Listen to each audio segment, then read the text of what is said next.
Producer தேவை, producer agreement ஒப்பந்தம், producer meeting, தயாரிப்பாளர்கள் முதலீடு பணம், அன்பளிப்பு என்ற பெயரில் தான். சார் நிறுத்துங்க சார்.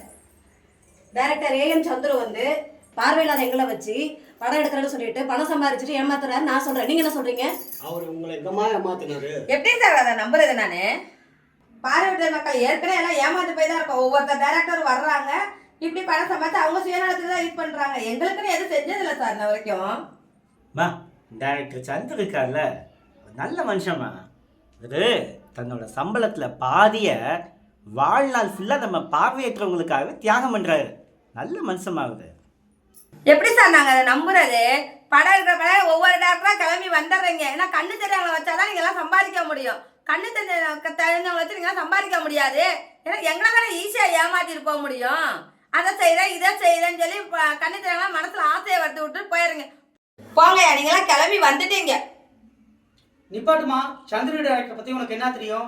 அவர் பார்வையற்றோருக்காக 4 வருஷமா நம்ம கூட பயணம் பண்ணிட்டு இருக்காரு. அவர் இன்ன வரையிலும் எத்தனையோ டைரக்டர் வந்து நம்ம கூட படம் எடுக்கிறேன் நம்மளை ஏமாத்திட்டு போயிருக்காங்க. சந்திர மாதிரி நான் இன்ன வரலும் நல்ல ஒரு டைரக்டரை பார்த்ததே கிடையாது. அவர் ஒவ்வொரு விஷயத்துக்கும் ஒவ்வொரு பார்வையற்றோருக்கும் ஓடி ஓடி வந்து அவர் உதவி செய்வார், வேலை செய்வார். இப்போ நான் ஒரு வேலைன்னு கூப்பிட்டேன்னு வச்சுக்கோங்க, அசோசியேஷனில் ஒரு வேலை இருக்குது அப்படின்னா அடுத்த நிமிஷம் அவர் தான் ஃபஸ்ட் ஆளாக நிற்பார் நமக்கு முன்னாடி. பார்வையற்றோருக்கு ஒவ்வொரு போராட்டமாக இருக்கட்டும், ஒரு இடம் வாங்குறதா இருக்கட்டும், ஒரு மீட்டிங்காக இருக்கட்டும், அவர் தான் ஃபஸ்ட் ஆளாக ஓடி வந்து நமக்கு உதவி செய்கிறாரு. இந்த மாட்டம் ஒரு டைரக்டரை யாராவது பிளைண்டு பார்த்தேன்னு சொல்லுங்கள், நான் ஏற்றுக்கிறேன். சந்திர மாட்டம் ஒரு மாமனிதனை இன்னொரு பார்த்ததே இல்லை. போங்க, நீங்களும் உங்க மீட்டிங்க. டைரக்ட் வந்துட்டாராம். நான் போய் சோறா குழம்பு வைக்க போறேன்.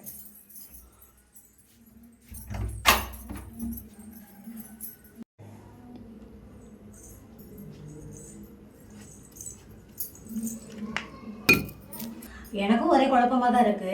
பார்வையற்றோருக்காக அந்த டைரக்டர் அப்படி என்னதான் பண்ண போறாரு? படிச்சு காட்டுங்களேன். போச்சுடா, உங்களுக்கு ஒரு குழப்பமா? நல்லா கேட்டுக்கோங்க. உங்க எல்லாத்துக்கும் ஒரு தடவை படிச்சு காட்டுறேன். உறுதிமொழி 6. இந்திய சினிமாவில் சம்பாதிக்கும் சம்பளம் 1 லட்சமாக இருந்தாலும் 9 கோடி ஆனாலும் சரிபாதி வாழ்நாள் முழுவதும் கண் பார்வை இல்லாதவர்களுக்கும் இயக்குனர் சங்கத்திற்கும் என்னுடைய ப்ரொடியூசர்களுக்கும் தருவேன்.